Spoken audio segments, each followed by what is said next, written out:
आपका अपने to the point जीव विज्ञान के यूट्यूब चैनल पर सभी छात्र छात्राओं का स्वागत और अभिनंदन। वो सभी छात्र छात्राओं को हार्दिक बधाई और शुभकामनाएं जो क्लास 9th पास करके 10th में आ चुके हैं। और विशेष करके मैं उन सभी छात्र छात्राओं को बधाई देना चाहता हूं जो आज से 7 महीना पहले जब वो 9th क्लास में थे तब मेरे चैनल को ज्वाइन किया था। आज वो सभी के सभी 10th क्लास में पहुंच चुके होंगे।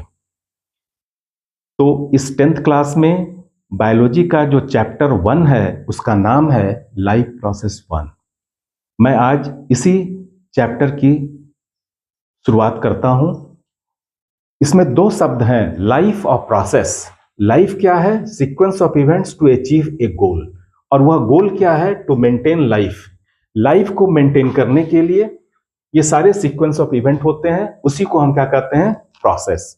लाइफ किसको कहते हैं? तो लाइफ सजीव और निर्जीव के बीच में डिफरेंस मैंने जिस समय मैंने इस चैनल की शुरुआत की थी उस समय मैंने बेसिक पढ़ाए थे।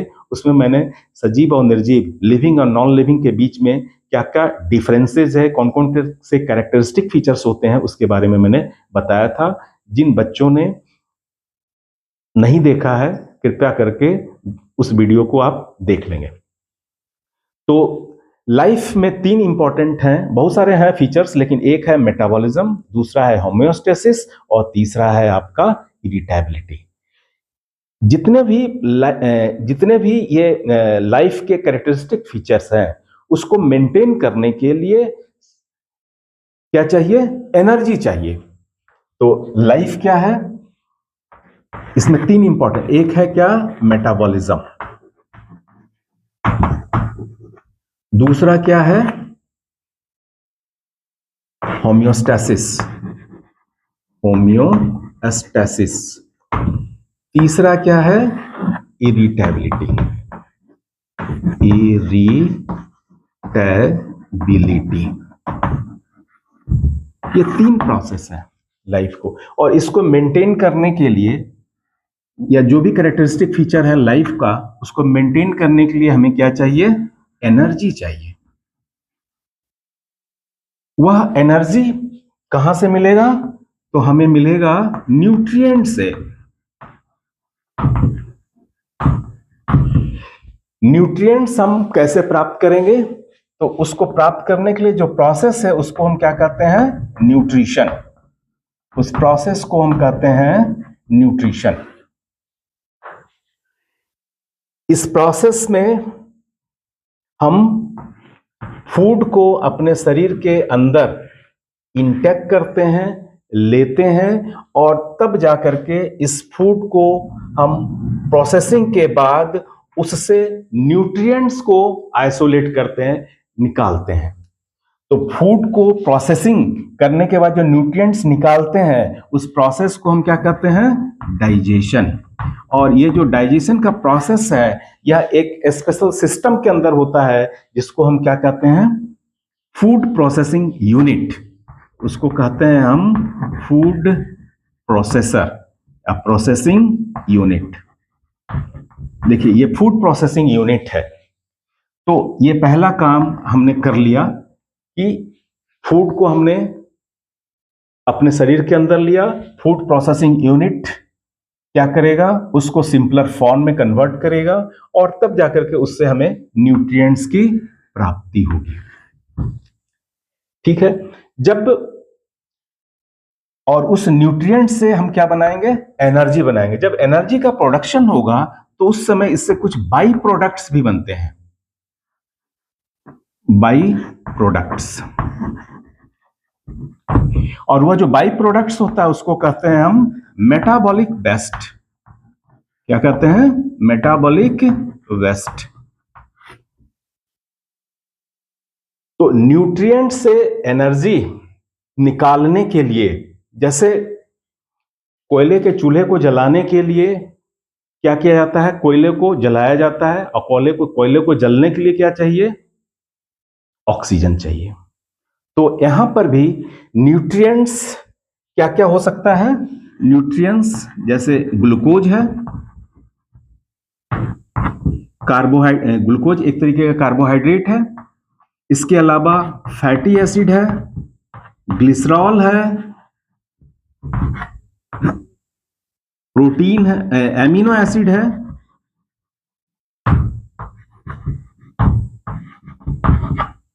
विटामिन्स है, मिनरल्स है,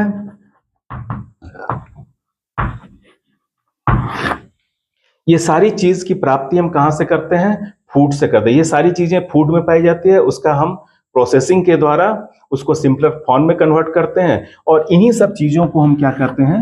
न्यूट्रिएंट्स करते हैं। तो ये जो एनर्जी है, एनर्जी किस चीज से मिलता है? एनर्जी तो ग्लूकोज से भी मिलता है, फैट से भी मिलता है और प्रोटीन से भी मिलता है, लेकिन जो फर्स्ट सोर्स है एनर्जी का शरीर के अंदर वो है आपका ग्लूकोज। अगर ग्लूकोज नहीं होगा तब जाकर के जो सेकंड सोर्स और थर्ड सोर्स है उसका इस्तेमाल किया जाता है। तो इस ग्लूकोज को, तो ग्लूकोज क्या है? ये शरीर का फ्यूल है, ईंधन है। इसको जलाने के लिए हमें क्या चाहिए? इस ईंधन को जलाने के लिए क्या चाहिए? ऑक्सीजन। जैसे ग्लूकोज ईंधन है, इस ग्लूकोज को जलाने के लिए क्या चाहिए? ऑक्सीजन चाहिए। और तब जब यह ग्लूकोज ऑक्सीजन में जलेगा तब जाकर के एनर्जी रिलीज होगा और उस एनर्जी का इस्तेमाल हम क्या करेंगे? अपने लाइफ को मेंटेन करने के लिए। तो जब एनर्जी का प्रोडक्शन होता है या मेटाबॉलिज्म होता है शरीर के अंदर, तो बहुत सारे मेटाबॉलिक वेस्ट बनता है शरीर के अंदर, और जो कि बाई प्रोडक्ट है, जो भी प्रोसेस होगा उसका ये बाई प्रोडक्ट के रूप में शरीर के अंदर बनता है। अब ये देखिए कि ये जो न्यूट्रिएंट्स हैं, यह इसको हर सेल तक पहुंचना है। ऐसा नहीं कि यह एक ही जगह रहेगा। हर सेल है, हर सेल को एनर्जी चाहिए काम करने के लिए। हर सेल का अपना स्पेशल काम फीचर्स है, जो वह एक स्पेशल वर्क करने के लिए ही रेस्पॉन्सिबल होता है। तो वहां तक पहुंचने के लिए, इस न्यूट्रिएंट्स को शरीर के विभिन्न जगहों पर पहुंचने के लिए क्या होता है कि एक सिस्टम डेवलप हुआ है, और उस सिस्टम को क्या कहते हैं? सर्कुलेशन। उसको कहा जाता है सर्कुलेशन। तो ये है आपका सर्कुलेशन। तो सर्कुलेशन के माध्यम से वह शरीर के डिफरेंट पार्ट्स है या बॉडी के डिफरेंट हिस्सों में ये न्यूट्रिएंट पहुंच जाता है। तो सबसे पहला काम क्या हो गया? प्रोसेसिंग। दूसरा काम क्या हो गया? Production of energy. तीसरा, जब एनर्जी का प्रोडक्शन होगा तो बाई प्रोडक्ट के रूप में क्या बनेगा? वेस्ट मटेरियल बनेगा। और जो ये वेस्ट मटेरियल होता है, ये क्या होता है? टॉक्सिक सब्सटेंस है, जिसका शरीर के अंदर ज्यादा देर तक जमा रहना ठीक नहीं है। जैसे यूरिया है, कार्बन डाइऑक्साइड है, ये सब टॉक्सिक मटेरियल है जो शरीर के लिए अनुपयोगी है, उसको शरीर से बाहर निकालना है।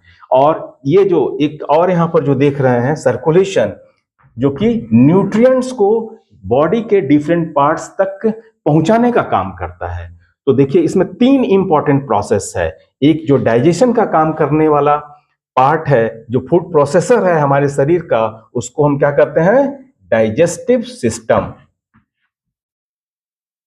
जो एनर्जी प्रोडक्शन का काम करता है, और वह जो सिस्टम है जिसके द्वारा ये एनर्जी प्रोडक्शन, खास करके ऑक्सीजन को हम शरीर के एनवायरनमेंट से शरीर के अंदर लेते हैं, वो कौन सा सिस्टम है? वो है आपका रेस्पिरेटरी सिस्टम। जब रेस्पिरेशन होता है तो बाई प्रोडक्ट के रूप में मेटाबॉलिक वेस्ट बनता है, जिसको शरीर से निकालने के लिए एक दूसरा सिस्टम है जिसको हम क्या कहते हैं? Excretory system.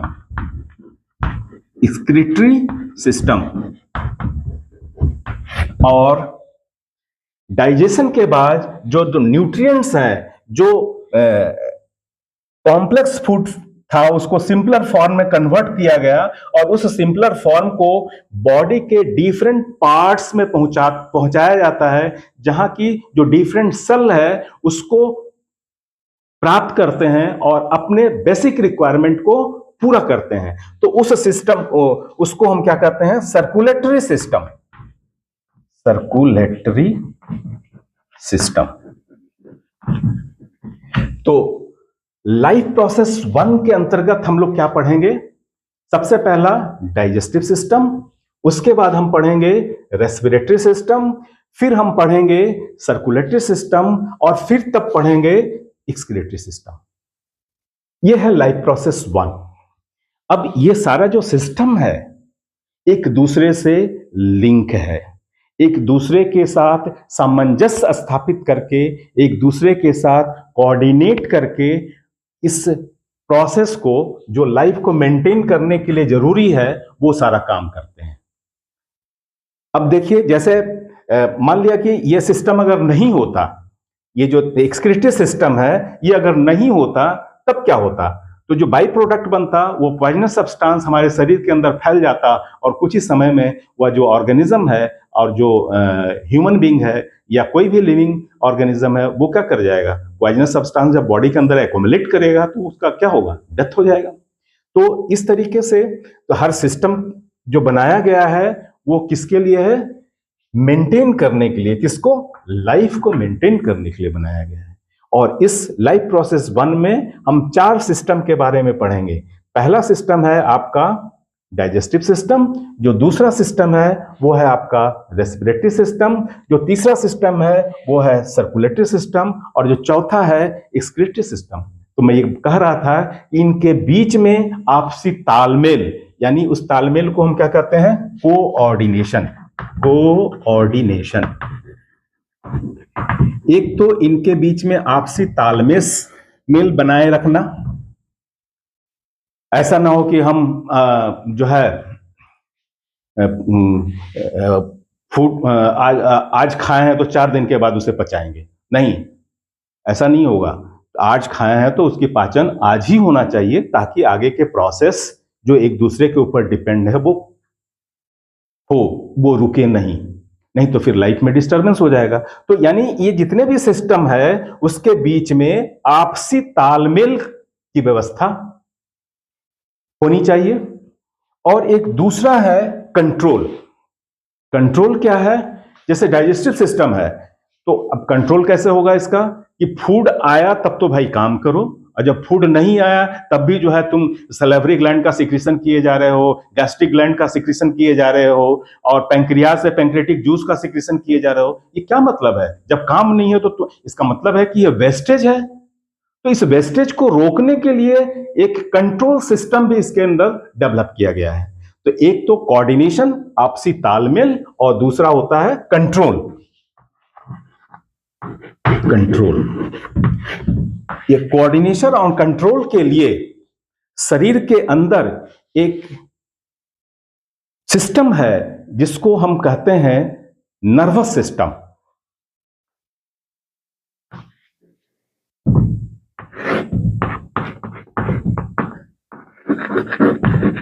Nervous system. और एक सिस्टम और है जिसको हम कहते हैं इंडोक्राइन सिस्टम। Endocrine system. तो कोऑर्डिनेशन एंड कंट्रोल करने के लिए 2 सिस्टम और हैं, नर्वस सिस्टम और इंडोक्राइन सिस्टम। इसके अलावा आपको पता है कि जो लाइफ है एक सर्टेन टाइम के बाद, एक सर्टेन टाइम पीरियड के बाद क्या होता है? वह जो ऑर्गेनिज्म होता है वह उसकी डेथ हो जाती है। तो जो यह डेथ है is the universal truth of life. और यह डेथ भी लाइफ का एक इंपॉर्टेंट कैरेक्टरिस्टिक फीचर है। अब देखिए, जैसे मान लिया कोई एक इंडिविजुअल है, वो जिंदा रहा और कुछ समय के बाद मर गया, तो ऐसे ही अगर सभी इंडिविजुअल में होने लगेगा तो एक समय के बाद क्या होगा? जो ऑर्गेनिज्म है या जो पर्टिकुलर स्पेसीज है वो इस पृथ्वी से गायब हो जाएगा, एक्सटिंक्ट हो जाएगा। लेकिन ऐसा होता नहीं है, क्योंकि प्रकृति ने उसके लिए हमारे शरीर के अंदर एक ऐसा सिस्टम डेवलप किया है जो अपने ही जैसे दूसरे ऑर्गेनिज्म को बना देता है। और वह जो प्रोसेस है उस प्रोसेस को हम क्या कहते हैं? रिप्रोडक्शन। और रिप्रोडक्शन के लिए जो शरीर के अंदर जो रिप्रोडक्टिव ऑर्गन है वो टेस्टिस है या ओवरी है। तो एक तीसरा सिस्टम है जो इसको हम कहते हैं रिप्रोडक्टिव सिस्टम। Reproductive system. तो कितने सिस्टम हो गए? नंबर 1 देखिए यहां पर digestive system, number 2 respiratory system, number 3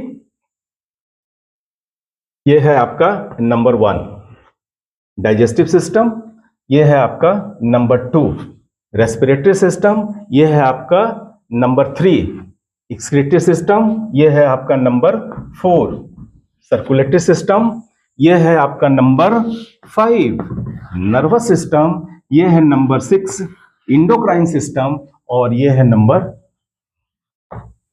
7 reproductive system. तो इसमें से फर्स्ट 4 हम लाइफ प्रोसेस 1 में पढ़ेंगे, और जो बाकी के 3 हैं जिसमें नर्वस सिस्टम, इंडोक्राइन सिस्टम और रिप्रोडक्टिव सिस्टम, वो पढ़ेंगे हम लोग लाइफ प्रोसेस 2 में। तो इस वीडियो में इतना ही। अगर यह वीडियो पसंद आया हो तो इसे लाइक कीजिए। जो इस चैनल को आज ज्वाइन किए हैं तो सबसे पहले इस चैनल को सब्सक्राइब कर दीजिए, ताकि आने वाला नोटिफिकेशन, जब कोई नया वीडियो मैं डालूं तो उसका नोटिफिकेशन आपके पास तुरंत पहुंच जाए। तो अगले वीडियो में मैं बताऊंगा आपका जो पहला सिस्टम है जिसका नाम है डाइजेस्टिव सिस्टम। तो अगले वीडियो का इंतजार कीजिए। Thank you very much.